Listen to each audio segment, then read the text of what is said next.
થઈ જશે ઉપર બહુ ભાર છે. કરવું અને થઈ જવું, જમીન ને આસમાનની વચ્ચે જેટલું અંતર છે ને એટલું અંતર આ બે શબ્દની વચ્ચે છે.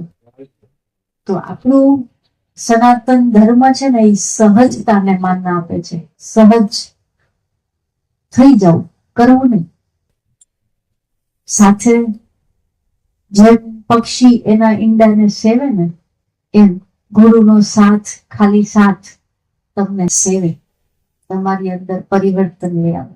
એવી રીતના કે તમને ખબર પડવા દીધા વગર, જો ખબર પડી જાય તો તમારું મન તમારો વિરોધ કરશે, તમને અલગ અલગ પ્રકારના તર્ક વિતર્ક આપશે.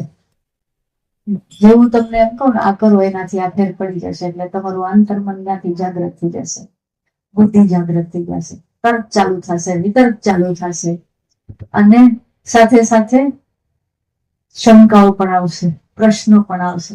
હમણાં હું મારું પ્રવચન પૂરું કરું એમ કહું કે ચલો આધ્યાત્મિક પ્રશ્નો પૂછો, તો કોઈ હાથ નહીં ઊંચો કરે, પણ આ મનની અંદર 100 સવાલો ચાલુ કરશે, દિમાગની અંદર ખીચડી પકાવવા જ રાખશે, પકાવવા જ રાખશે.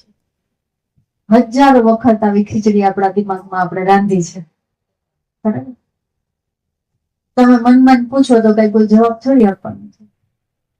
ઠેકાણું હોય ત્યાં પૂછી શકાય, ત્યારે આપણે પૂછતા જ નથી. એમ થાય શું પૂછવું, હું એમ કહું ને સામેથી મને કે શું પૂછવું બાપુ, તમે કહો ને. તો કેવું નથી, ગાવું નથી, કેવું નથી, ખાલી એક સાથ હારે રહેવાથી થઈ જાય ને એ કરવું છે. પરિવર્તન આવી જાય એ કરવું છે. બુદ્ધિને વચમાં આવવા જ નથી દેવી, એવો ચાન્સ જ નથી આપવો વચમાં મારી વાતને કે તમારી સમજણની વચમાં આ દિમાગના પૂર્જા કામ કરે ને એવું થવા જ નથી. અને એટલે જ આપણે સહજ યોગની તરફ કાર્ય કરીએ છીએ. ધ્યાન પણ એ જ પદ્ધતિથી કરાવું છું કે હર વ્યક્તિ સરળતાથી એમાં જોડાઈ શકાય. એની સાથે શ્રી વિદ્યાની દીક્ષા પણ આપું છું. એ પણ એવી જ રીતે આપું છું કે મહાવિદ્યાથી લોકો ડરાવે, જેમાં ગુરુથી ડરાવે ને કે ભાઈ એક ગુરુ કરી લીધો બીજો ગુરુ કરો તો ગુરુ દ્રોહ થાય. નહીં, કોઈ વ્યક્તિ ગુરુ હોતા જ નથી. શેનો દ્રોહ? અહીંયા પણ અગ્નિ હતો, વા પણ અગ્નિ છે. જાપાનમાં જઈને લગાવું તો એ અગ્નિ જ છે. એમ અહીંયા ગુરુ તત્વ છે, વાય ગુરુ તત્વ છે. કે ત્રીજી જગ્યાએ જાય છે, બાજુમાં કોઈ નજીક આશ્રમ હશે, ત્યાં ગુરુ તત્વ છે. એ તત્વની પૂજા છે, વ્યક્તિ વિશેષની પૂજા નથી. તત્વનું મહત્વ છે. એવી જ રીતના મહાવિદ્યાઓથી પણ લોકો ડરે છે. ડોક્ટરી ભણે, કોઈ પીએચડી કરે, કોઈ ડોક્ટર થાય, કોઈ વકીલ ભણાય, ભણે, વિદ્યા લીધી, જ્ઞાન લીધું, તો આ 10 મહાવિદ્યા આવી વિદ્યા છે. અમારાથી શ્લોક સાચો નહીં બોલાય તો અમને પાપ લાગે, માતાજી અમને દંડિત કરશે. શું કામ કરે? મને સમજાવો. તમારું છોકરું કઈ ભૂલ કરે છે, તમે મારી નાખો છો? નહીં. કેમ? તમારું સંતાન છે, ભૂલ થાય તો સુધારવાની ફરજ તમારી છે, બરાબર? તો એ પરમ શક્તિ, એ ભગવતીને માં કહીને પૂછો ને તો એ તમારી ભૂલોને સુધારશે, મારી નહીં નાખે. પણ આપણને ડરાવી જેટલા દેવામાં આવ્યા છે, હર વસ્તુમાં એટલો ભય ઉભો કરી દેવામાં આવ્યો છે. આજનો સનાતન ધર્મ એવો થઈ ગયો છે કે હર વસ્તુથી બીયેલો છે. બી ને ઉલટાનો એમ વિચારે કરીને ભૂલ કરવી એના કરતા તો ન કરવું તો સારું. આજની સ્થિતિ એવી થઈ ગઈ છે કે આપણે મોટા ભાગનું એમ છોડી દીધું છે, કઈ ખોટું થાય તો એના કરતા પાપ લાગે, એના કરતા રહેવા દો, કઈ કરવું જ નથી. તો એમ કરતા કરતા તમારી આજની જનરેશન, હવે આવનારી પેઢી ધર્મથી સાવ વાકેફ જ નથી. શું ધર્મ કહેવાય ની એને ખબર જ નથી. શું કામ? આ કરો તો આ થઈ જાય, ઓલું કરો તો આ થઈ જાય, આમ કરો તો આ પાપ લાગે, આમ કરો તો આ ભગવાન ખીજાય, આ રિહાઈ જાય. તો તમારામાં ભગવાનમાં ફરક શું? શું ફરક છે? તમને અહંકાર છે, તમારા ભગવાનને અહંકાર છે. તમે રિહાઈ જાવ, તમારા ભગવાન રિહાઈ જાય. તમને ક્રોધ આવે, તમારા ભગવાનને ક્રોધ આવે. તો ફરક શું થયો? તો પૂજો શું કરવા? જો તમારા જેવા જ છે તો ઈશ્વર છે ના? ઈશ્વર શું કામ? ઈશ્વર એટલા માટે છે કે ઈ પરમાત્મા આ આત્માથી શ્રેષ્ઠ છે, એ પરમાત્મા છે. તો આપણી અંદર જે મેલ ભર્યો છે ને, જે ખામી છે, જે કચરો છે, એ એનામાં તો નથી જ.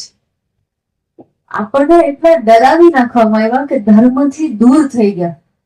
બીકના માર્યા દૂર થઈ ગયા. યજ્ઞ શ્રી વિદ્યાનો જયારે શ્રી સુક્તમનો યજ્ઞ શરૂ કરાયો તો કેટલા લોકોને સંશય થતો કે અમારાથી આ રોજ યજ્ઞ ન થાય, તો રોજ ન થયો તો શું 10 વખત થયો, કદાચ એકાદી વખત નહીં થયો હોય તો તમને શું લાગે છે? ભગવાન એટલો મતલબ મગજ વગરનો છે, એટલો ક્રોધી વ્યક્તિ, શોર્ટ ટેમ્પર રહી છે કે 10 વખત કર્યું ઈ નહીં ગણે, અને એકવાર ભૂલાઈ ગયું એના હાટું તમને વાહે દિવસે લાકડી લે, એવું લાગે છે ભગવાન? એવું હશે? જોયું તો નથી, પણ ખાલી વિચારો, એવો હશે નહીં? તો શું કામ ડરવાનું? કંઈક કરતા પહેલા આપણે 100 સવાલ, એનાથી મારી અંદર શું પરિવર્તન આવશે એના નથી કરતા. હું જે સાધના આપું, હું કંઈક નવી મંત્ર આપું કે કંઈક નવું શીખડાવું, તો સવાલ ઈ નથી હોતા કે આનાથી અમારામાં શું પરિવર્તન આવશે. નહીં, સવાલ ઈ છે કે આમાં અમે ભૂલ કરશું તો આમાં શું જોયું તમારા પ્રશ્નોમાં? તમારી અંદરનો ડર. તમારો પ્રશ્ન મને તમારી અંદર બેઠેલા ભયનો પરિચય કરાવે છે. અને આપણા શાસ્ત્રો એમ કહે છે કે ભક્તિ કરવી, ધર્મમાં ચાલવું, અધ્યાત્મની અંદર ચાલવું, તો પેલું પગથિયું છે નિર્ભયતા. ખાંડા કેરી ધાર. કોણ ચાલી શકે? નિર્ભય હોય, જે ડરતો નથી એ. તો તમે બધા એટલા બીકડા થઈ ગયા છો, એટલા ડરપોક થઈ ગયા છો, શું ધર્મમાં હાલશો? શું ચાલશું? બધી વાતથી તો બીક લાગે છે. કોઈ ખાલી એમનેમ જ આપણા આંગણામાં ખાલી 2-4 ઝાડના દાણા નાખી જાય તો બીક લાગે. અરે આ કોને કર્યું, હું જીવ હશે? કેટલા બીવો છો. અને આટલા ડર સાથે કોઈ ભગવાન તમને મળશે નહીં, એ હું તમને ગેરંટી આપું છું. ભયથી ભક્તિ ન થાય. નિર્ભયતા તો લાવવી જ પડે. તો હું અત્યારે જે કઈ કરાવું છું ને તમારી બધાની પાસે, એ તમારી અંદર નિર્ભયતાનો ગુણ લાવવા માટે કરું. પહેલા તો ઈશ્વર તરફથી આપણો ડર કાઢવો છે. ભગવાનથી આપણને જે બીક છે ને એ કાઢવી છે. પેલા એની સાથે પ્રેમ થઈ જાય. ઈશ્વર પ્રેમ કરવાની વસ્તુ છે. એનાથી બીજું તો એની પાસે કેમ? એક તો મને ભગવાનથી ભય લાગે, બીજું મારે મોક્ષે જોઈ છે. બે તો કેમ ભેગું થાય? જેનાથી મને બીક લાગી એની પાસે જઈશ કેમ? કદાચ આ જન્મમાં મોક્ષ ન પામે, કદાચ ન મળે, પણ મરીને મોઢું તો એને દેખાડવું જ પડશે ને. અને જો એનાથી જીવનભર બીક જ રાખ્યું, તો શું એની સામે જઈને ઉભા રહીશું? શું એની સામે જઈને ઉભા રહીશું? કર્મ તો એવા કરીને જાઉં કે હું જયારે પણ નામ ઉભી રહું તો આમ નજરથી નજર મિલાવી એના ચહેરા સામે જોઈ અને હસી હકવી જોઈએ. શું કામ? મેં નિસ્વાર્થ કર્મ કર્યા છે. મને જે જીવન તમે આપ્યું હતું ને, મારાથી છે એટલા સત્કર્મ મેં કર્યા છે. બધું હું સુધારી શકું એમ નથી, પણ આ સંસારની અંદર મને જેટલી સમજ પડે, મારી મતિ પ્રમાણે, મારી શક્તિ પ્રમાણે મેં પ્રયત્ન કર્યા છે. હું એમ નથી કહેતી કે મેં પરિણામ આપ્યું. હા, મેં ઈમાનદારીના પ્રયત્ન કર્યા છે. આટલું કહેવા માટે તો હું અહીંયા ઉભી રહી શકીશ. તો આવું જીવન કાનો જીવી શકાય? આવું કેમ ન જીવી શકાય? આપણું બધું હિસાબમાં વયું ગયું છે. શું કરું તો શું મળે, આનાથી શું લાભ થાય, પછી આમાં ભૂલ થાય તો કઈ મોટો દંડ તો છે નહીં ને, કે આમાં કોઈ ભૈરવ પાને પડી જાય, કોઈ માતાજી લાકડી લઈને ત્રિશુલ લઈને પાછળ તો નહીં આવે ને. હું આજે કઈ કરું છું પછી મારા સંતાન ન કરે તો આ મારી આગલી પેઢીને દુઃખ તો નહીં પડે ને. આ આપણા પ્રશ્નો છે. આવા શું કામ? અંદર બીક ભરી છે. એટલે આપણને વિશ્વાસના પ્રશ્નો જ નથી આવતા. એક આસ્થાવાન વ્યક્તિ જે સવાલ કરે ને આપણને થતા જ નથી. આપણને ડરના પ્રશ્નો છે. તો મારું પહેલું કામ છે તમારી અંદરથી એ ભયને દૂર કરવો કે ભગવાન તમારો દુશ્મન નથી, અને તમારા જેવો તો બિલકુલ નથી. તમારી જેમ રિહાઈ, તમારી જેમ ખારો થાય, તમારી જેમ વેર બાંધી યાદ રાખે કે આને તે દીપાડી દઈશ, ના, એવો નથી. એવું એ નથી કરતો, અને એટલે જ એ ભગવાન છે. એનાથી બીવાની જરૂર નથી. ભૂલ થતી હોય ને, બે હાથ જોડી હૃદયમાં પશ્ચાતાપ ભરી અને ખાલી એની સામે બેસજો કે મારાથી ભૂલ થઈ. બીજે દિવસે પાછી કરીને બેસજો, એ તમને સ્વીકારશે. આ એક નહીં, આવા અનેક જન્મો લીધા અને એક નહીં, અનેક ભૂલો કરી. ભૂલ તો ઠીક અજાણતા થાય, પાપ પણ કર્યા, પણ મારા ઈશ્વરે આજ દિવસ સુધી મને ક્યારેય જાકારો આપ્યો નથી. આનાથી મોટી દયા કઈ હોય? આપણું સંતાન 10 વખત આપણી વાત માને ને. છાપામાં વાંચીએ છે ને કે અમારા કયામાં નથી, આપણે તરત હાથ ઊંચા કરી દઈએ છીએ. ઓલો નથી કરતો. કેટલા જન્મ લીધા હશે, કેટલી ભૂલો કરી હશે, તોય પાછો એક ચાન્સ આપે, એટલે બેટા ફરીને જન્મ લે, ફરીને પાછો સારા કર્મ કરજે અને પાછો મારી પાસે આવજે. હવે કર્મના બંધનમાં ફસાતો નહીં, હવે મોહ માયામાં પડી જાતો નહીં, પાછો આવજે. એક અવસર ઓર આપે છે. કદાચ આ આપેલો અવસર એ ચૂકી જાશું ને તો પાછો આપશે. આનથી વધારે પ્રેમ આપણને કોણ કરી શકે છે? કોઈ આ દુનિયામાં તમને કોઈ એવું હયાત દેખાય છે કે જે તમને આટલો પ્રેમ કરે? એક એ જ કરી શકે. એ ઈશ્વર તમને જે આપે છે ને, બસ એ જતાવતો નથી ને, એટલે આપણને ધ્યાનમાં જ નથી આવતું, ગણતરીમાં જ નથી. ઈ કેટલું આપે છે. અવસર આપવો એ બહુ મોટી વાત હોય છે. 2 વાર 3 વાર આપણું કોઈ કઈક બગાડે ને, ચોથી વખત એની ઉપર ભરોસો થતો નથી. થાય આપણે મનમાં ઘડી લે છે, અરે એ તો આવું જ છે. ઘડી લે છે, એક છાપ ઉભી કરી દે મગજની અંદર, એક છબી બનાવી લે છે અને એ ભૂલતા જ નથી. તો તમે વિચારો, ભગવાન કેટલી વાર તમારી ભૂલોને ભૂલી જાય છે, કેટલી વાર માફ કરે છે. હું એટલી વાર ન કરી શકું, પણ એટલી વાર માફ કરવાના પ્રયત્ન તો કરી શકું ને. એ કેટલા મને મોકા આપે છે સુધરવાના, આપે છે.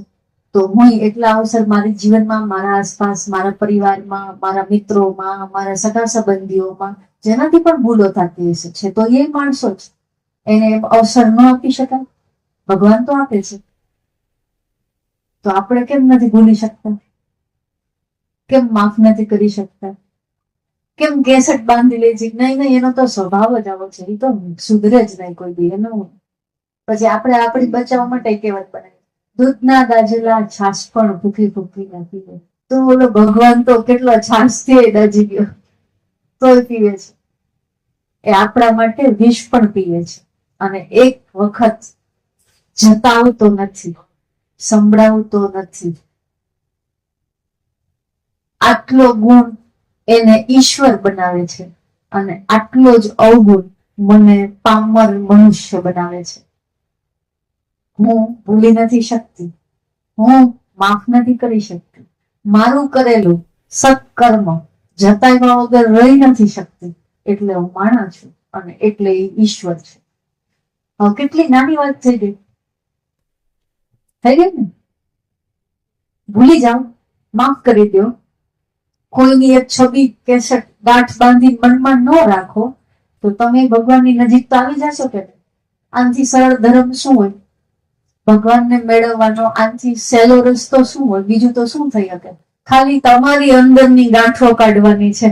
છોડી નાખો કે આજથી હું કોઈને જજ નહીં કરું. અગાઉથી કોઈના માટે ધારીને, કોઈ છાપ, કોઈએ સાંભળીને, કોઈ એક વખત કઈ એવું કર્યું તો એના માટેની એક ખરાબ છબી મારા મનમાં બાંધીને નહીં રાખવું. જેમ ભગવાન વારંવાર અવસર આપે છે, હું આપીશ. તમારું જીવન છે ને, બીજાને ફાયદો થાય ના થાય, તમારા જીવનમાંથી તમારા મગજના જે 24 કલાક વિચાર હાલે છે ને, એમાંથી 20 કલાકના પૂરા થઈ ગયા. 20 કલાક માટે ફ્રી થઈ જાઓ. કેમ કે 24 કલાકમાંથી 20 કલાક આપણે આ જ કરીએ છીએ. ઓલો આમ કરે છે, આ આમ કરે છે, આનું તો આમ.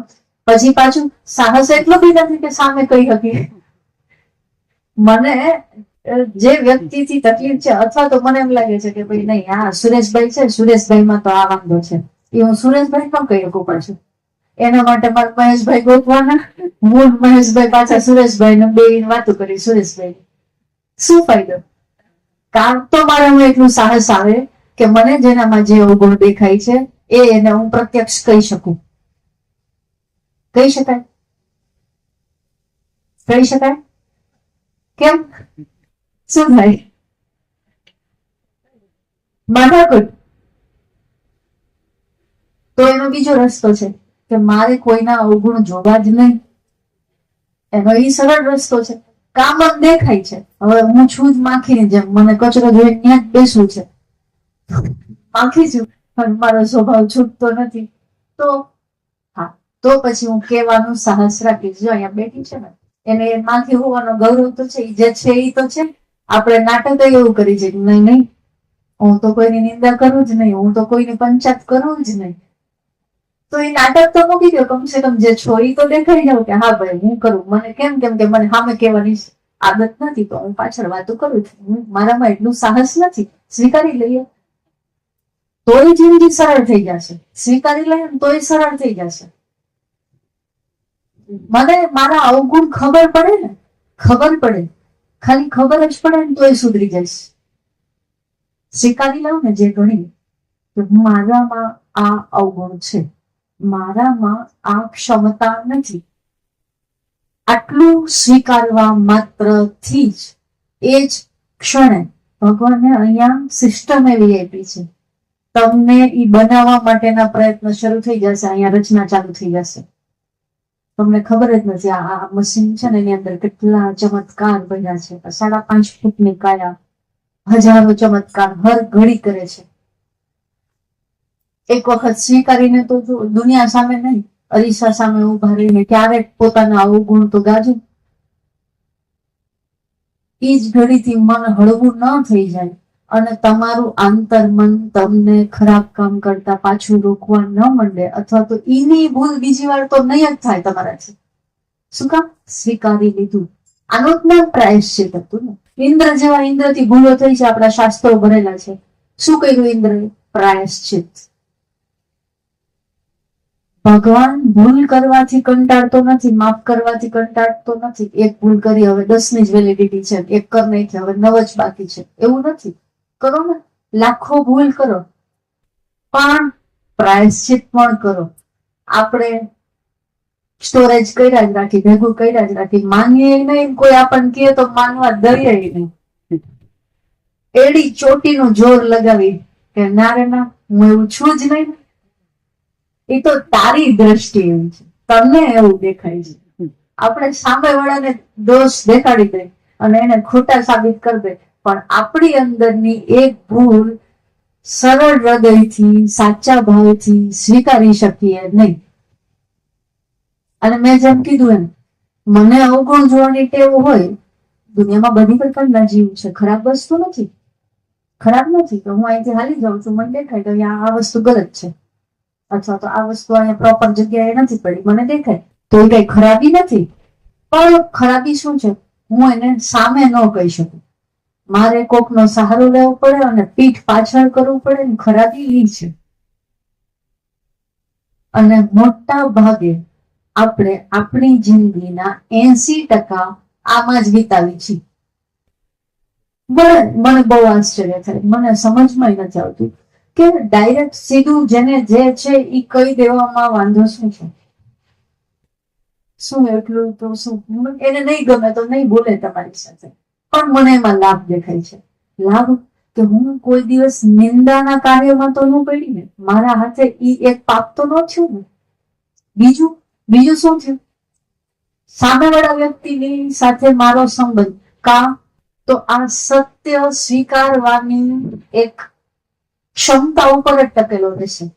કેટલો મજબૂત હશે જેને હું મોઢે મોઢે સાચું કહું અને એ છતાંય મારી હારે જોડાયેલો રહે.